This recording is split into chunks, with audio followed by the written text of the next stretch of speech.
વલસાડના ઉમરગામના ધારાસભ્ય રમણ પાટકરે ગ્રામ પંચાયતના ચૂંટણી પ્રચાર દરમિયાન આપેલા વિવાદિત નિવેદન પર ટીવ કાયમ છે અને હવે તેમણે પોતાના તે નિવેદનને ખુલ્લું સમર્થન આપ્યું છે।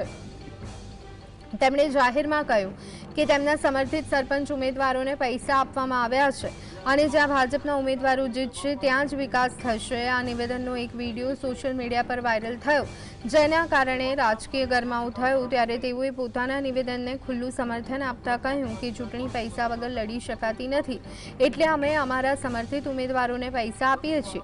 તેમણે વધુમાં કહ્યું કે 50 રૂપિયા લેતા સરકારી કર્મચારી પર પૈસા આપનારા લાંચનો આક્ષેપ કરે છે, તો ચૂંટણીમાં પૈસા આપવાના મામલાને આચારસંહિતા બાબતે શું કહી શકાય તેવો પણ સવાલ તેઓએ કર્યો છે। પણ ચૂંટણી કંઈક હવે વગર પૈસા લડાતી નથી, એટલે અમારા પાસે એક ધારાસભ્ય તરીકે અપેક્ષા પણ લોકો રાખતા હોય છે અને એ સ્વાભાવિક રીતે અમે એ પણ મદદ કરીએ છીએ।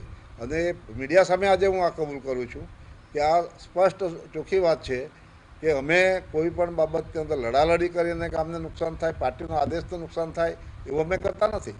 પણ જ્યાં કોંગ્રેસ અમારા સભ્યને લઈ જાય, તાલુકા પંચાયત ચૂંટાયેલા સભ્યને લઈ જતા હોય અને પછી અમે બેસી રહીએ અને એનો ઉપયોગ એમ કરે કે આ તાલુકા પંચાયત સભ્ય ભાજપનો છે એટલે અમે ભાજપના જ છે એવું કરીને મત માંગતા હોય તો ત્યાં અમે ચલાવી લઈએ નહીં, અને એટલા માટે મેં આ નિવેદન ગઈકાલે મેં મારું આપેલું છે।